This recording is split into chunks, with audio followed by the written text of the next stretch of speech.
A sickening crack tore through the peaceful afternoon outside Riverside Elementary School, as young Jack Reynolds's arm broke at the elbow, the sound so sharp that it brought the entire playground to a standstill. Jack, small for his 7 years and painfully shy, collapsed onto the concrete, clutching his broken arm while Principal Darren Whitmore stood over him, his face twisted with anger and showing absolutely no sign of remorse. "This is what happens when you don't follow the rules," Whitmore barked loudly enough for nearby teachers and students to hear. But not a single adult moved to help. Jack, nonverbal and fiercely independent, had simply tried to retreat from the overwhelming noise of a crowded classroom. He hadn't fought back. He hadn't acted out. He had only wanted some space, and for that, he was punished. But this time, the bullies had picked the wrong child, because Jack's father was none other than the legendary Sylvester Stallone. We're coming to you from New York. Join us as we explore this powerful story. And before we begin, don't forget to subscribe and drop a comment to let us know where you're watching from. Trust me, you'll be surprised how many people near you are here too. The story had truly begun 6 months earlier at a foster care center in downtown Los Angeles. During a charity event, Stallone had noticed a small boy sitting all alone, something about him standing out from the rest. Stallone hadn't gone there expecting to adopt. But with Jack, something stirred deep inside him. And when he saw the boy's file, he was completely shaken. Nonverbal, behavioral difficulties. None of it frightened Stallone. Nothing ever had. That very day, he filed the adoption papers. But Los Angeles wasn't the right place for Jack. It was too loud, too fast. So Stallone purchased a quiet little ranch just outside Cedar Grove, Pennsylvania, where Jack lived with a young housekeeper and attended Riverside Elementary School. The first few weeks passed relatively smoothly. Jack's communication notebook was sent home each day, filled with smiley faces drawn by Mrs. Harper. However, Jack's own drawings told a different story. Dark, chaotic scribbles, torn pages, storm clouds devouring tiny stick figures. Jack had no words, but he had messages. Sly just didn't realize yet how bad things had gotten. October 17th started like any other day. Jack bounded into Riverside Elementary, wearing his favorite green sneakers. By 1:30 p.m., a scheduling mistake placed Jack in a mainstream second-grade classroom while Mrs. Harper attended a district meeting. The fluorescent lights buzzed overhead. Children screamed and slammed lockers. The chaos overwhelmed Jack's senses within minutes. He began rocking gently, flapping his hands to calm himself. The substitute teacher, unfamiliar with autism, quickly grew impatient. "Sit down," she snapped. "Stop making a scene." In his mind, Jack did the only thing he could. He bolted for the door, his heart pounding like a terrified animal. That's when Principal Whitmore intercepted him just outside the classroom. Security cameras would later capture everything. Jack, small and trembling. Whitmore, red-faced and snarling. "You don't run in my school!" Whitmore shouted. Jack tried to step backward, but Whitmore lunged, grabbing Jack's left arm hard enough to make him stagger. When Jack instinctively pulled away, Whitmore's rage exploded. He twisted Jack's wrist violently and shoved him down onto the floor. A sickening crack tore through the air. Then silence. No screams, no protests. Only Jack, curled up tightly, cradling his broken arm, too stunned to cry. At 2:10 p.m., Sly's phone buzzed while he was repainting the porch railing at the ranch. "This is Riverside Elementary," a tight voice said. There's been a small accident involving Jack. You should probably come pick him up. A small accident. At first, Sly didn't panic. Kids scraped knees and bumped elbows all the time. But when he pulled up in front of the school and saw Jack sitting motionless on a plastic chair, his arm bent unnaturally across his chest, something cold and lethal surged through Sly's veins. "What happened?" he barked. Whitmore, arms crossed, shrugged.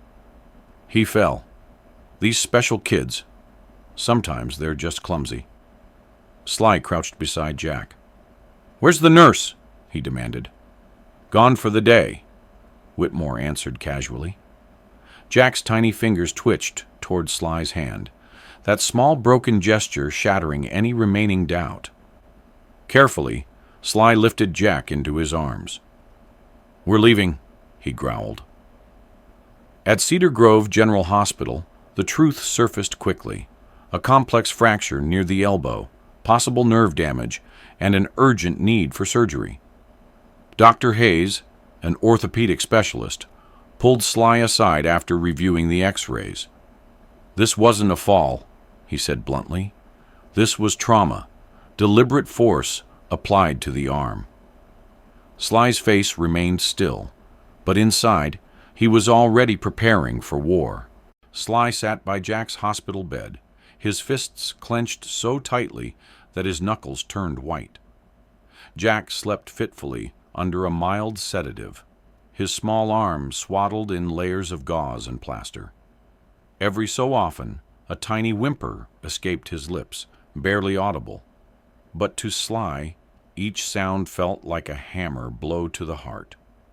The hospital room buzzed faintly with the hum of fluorescent lights and distant announcements over the intercom. It was a sterile place, not where a 7-year-old should be spending his days. Sly glanced at his phone.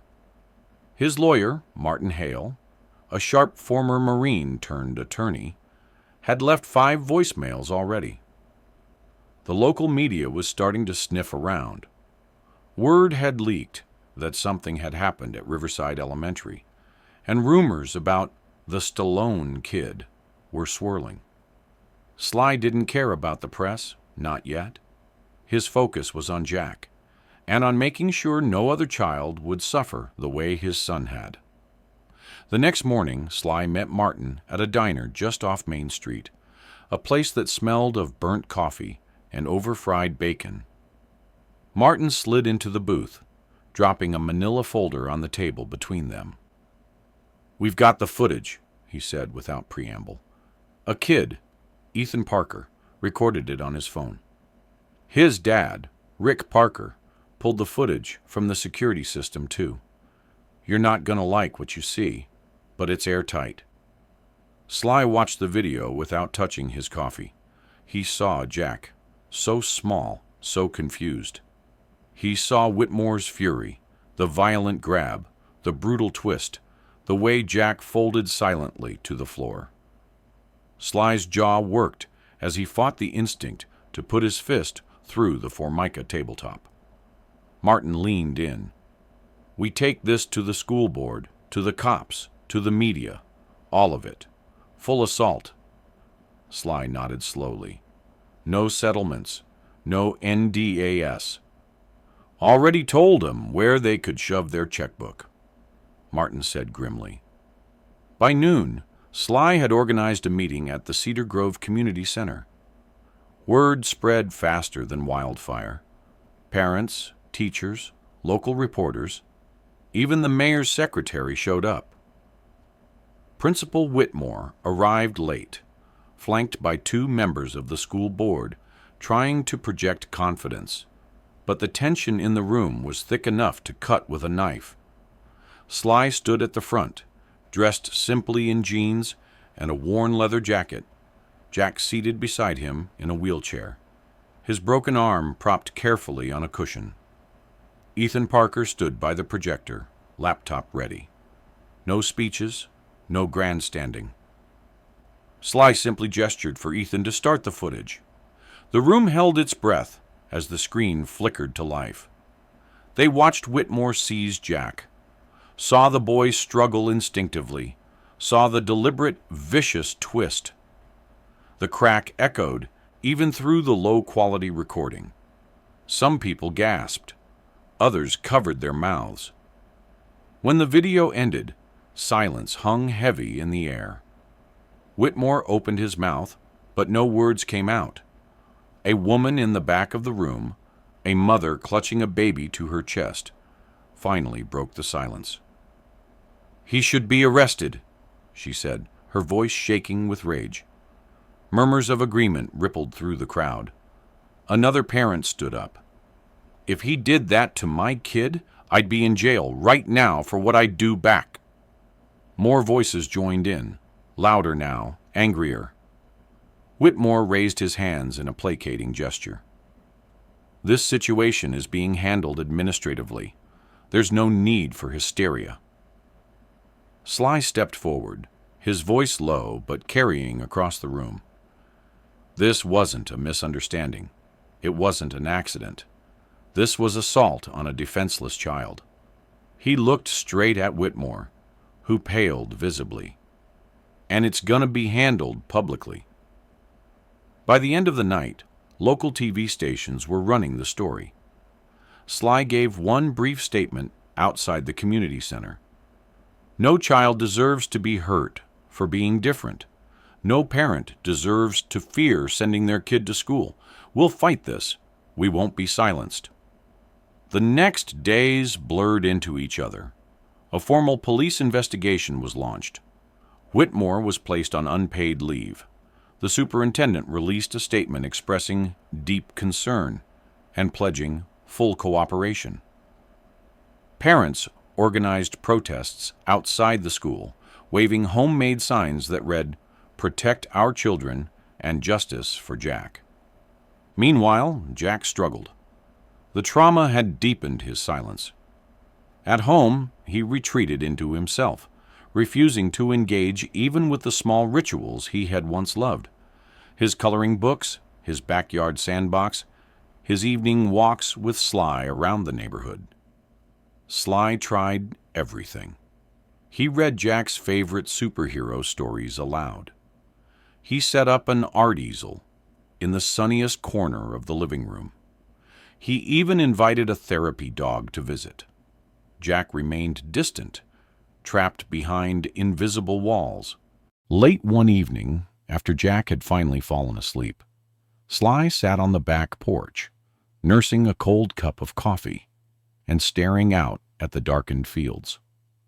Rick Parker, Ethan's dad, pulled up in his dusty pickup and joined him without a word. For a long time, they sat in silence, two fathers grappling with a broken world.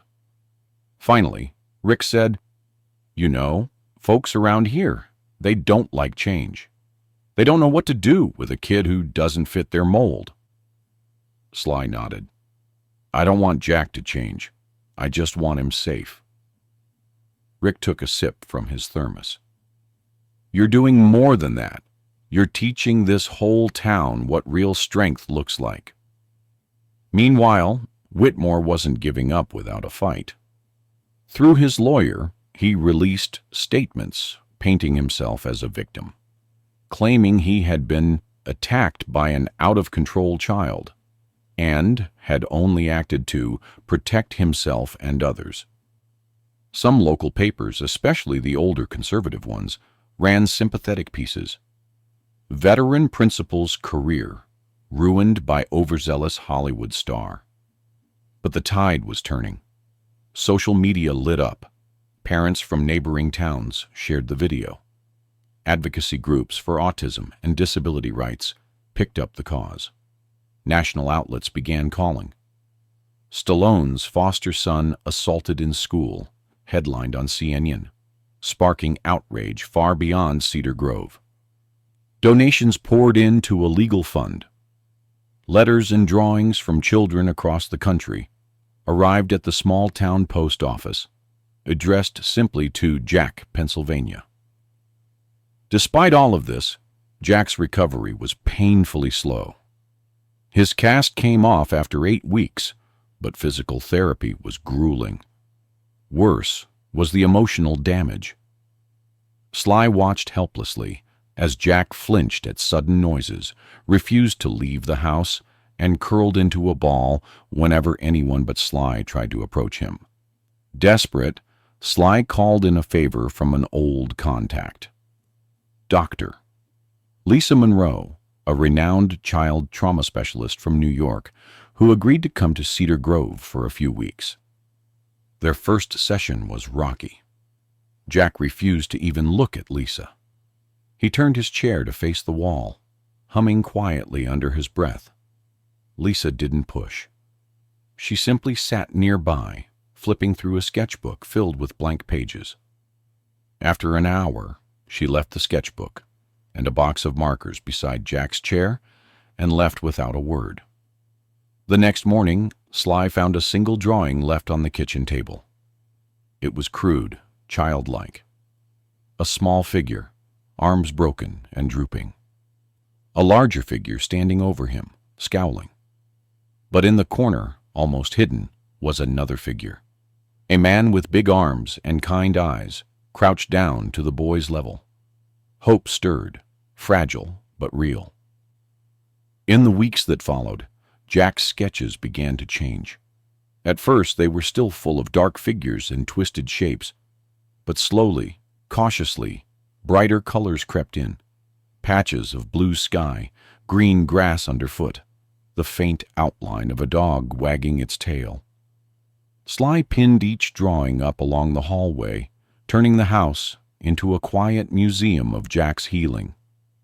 Every time Jack picked up a marker, Sly felt a flicker of hope ignite in his chest. Meanwhile, outside their little bubble, the fight raged on. Principal Whitmore was formally charged with aggravated assault against a minor, and when the trial date was announced, it felt like the entire town of Cedar Grove held its breath. People who had once crossed the street to avoid Sly now nodded respectfully when they saw him at the hardware store or the gas station. Letters from strangers arrived daily, handwritten notes filled with encouragement, apologies, and prayers. Yet through it all, Sly stayed grounded. His mission was not to win a media battle or a court case. It was to help Jack reclaim something far more precious: trust. The trial began on a cold, slate-gray morning in late November. Reporters crowded the steps of the county courthouse, their breath clouding the air like smoke. Inside, the courtroom was packed with townsfolk, their faces somber and expectant. Jack sat quietly between Sly and Martin Hale, clutching a small stuffed dog that Ethan Parker had given him for luck. His arm, though healed, still bore faint scars. When Whitmore entered, looking gaunt and defensive, a murmur rippled through the crowd. The prosecution wasted no time. They played the video footage. They presented medical reports. They called Dr. Hayes, who testified bluntly that the injuries were consistent with deliberate, excessive force, not accidental fall. But the moment that changed everything came when the judge asked if Jack wished to speak. Sly looked at Jack, giving him every opportunity to decline, but to his astonishment, Jack nodded. Slowly, painfully, the little boy stood, his legs shaking slightly. With Martin's help, he approached the witness stand. The courtroom fell into a hush so complete, it felt like the world had stopped spinning. Jack reached into the pocket of his jacket and pulled out one of his drawings, a simple picture of a boy, a broken arm in a sling, standing under a sky filled with stars. He placed it carefully on the stand, then turned to the judge, his voice a thin whisper but steady. "He hurt me," Jack said, each word a tiny victory. "He made me scared to be me." Gasps filled the room. Tears streamed down faces that had once judged him for his silence. Stallone wiped at his own eyes. pride and heartbreak warring in his chest. Whitmore's defense crumbled after that. The jury deliberated for less than 2 hours before finding him guilty. The sentence wasn't long: 18 months in county jail and mandatory anger management counseling. But it wasn't the length that mattered. It was the acknowledgement, the public record, the truth standing in the light where it could never again be hidden. After the verdict was read, the community shifted. The school board resigned en masse. A new principal was hired, a woman with years of experience working with special needs children. Riverside Elementary underwent mandatory training programs, not just for teachers, but for every member of the staff. They even painted a mural on the side of the school gym, a bright, sprawling scene of children of all abilities playing together under a giant rainbow. In the center of the mural was a small boy with dark hair and green sneakers, holding hands with a man wearing a worn leather jacket. But perhaps the most incredible transformation happened inside Jack. With therapy, patience, and the fierce, unconditional love of his foster father, Jack's world expanded. He began speaking more often, short sentences at first, then full conversations. He laughed, a sound Sly would have given anything to hear just once, and now heard every day. He enrolled in art classes at the community center and quickly became something of a local prodigy, his paintings filled with emotion and vibrant life.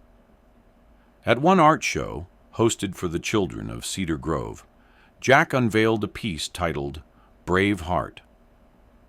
It depicted a small figure standing on a rocky cliff, fists clenched against the wind, while behind him loomed a towering shadow that gradually faded into mist. The crowd gave him a standing ovation.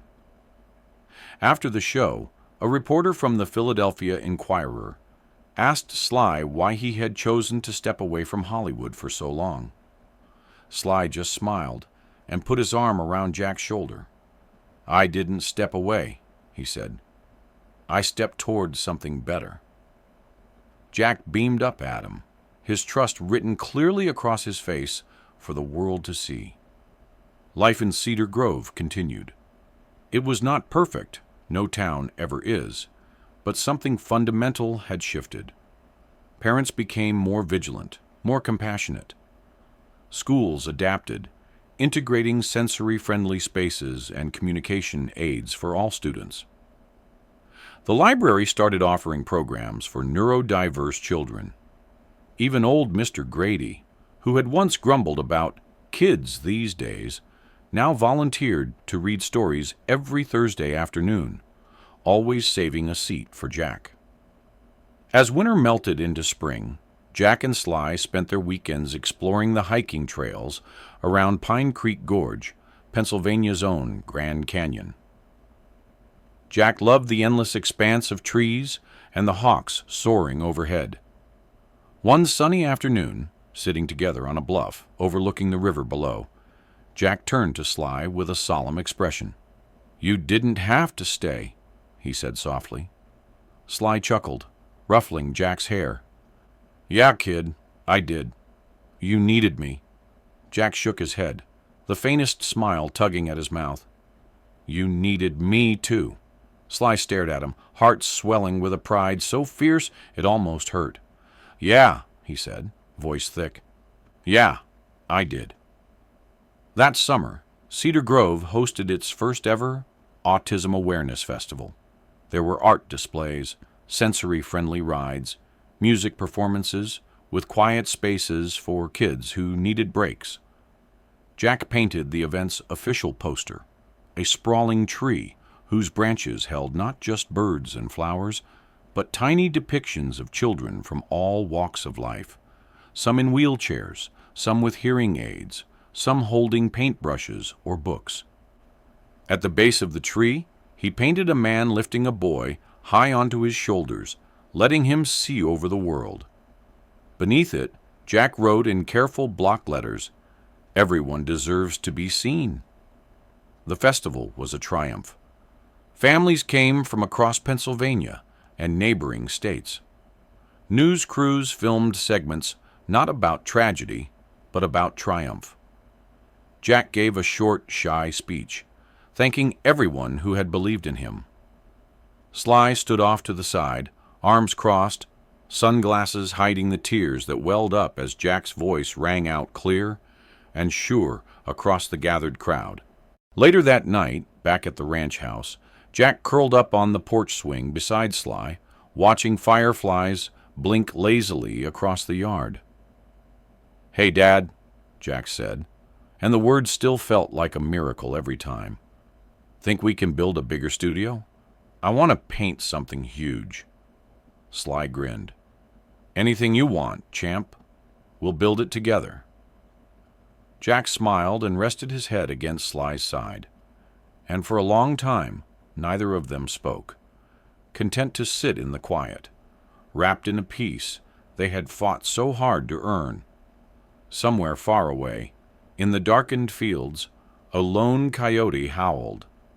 But here, on this porch, under the summer stars, they were safe. They were home,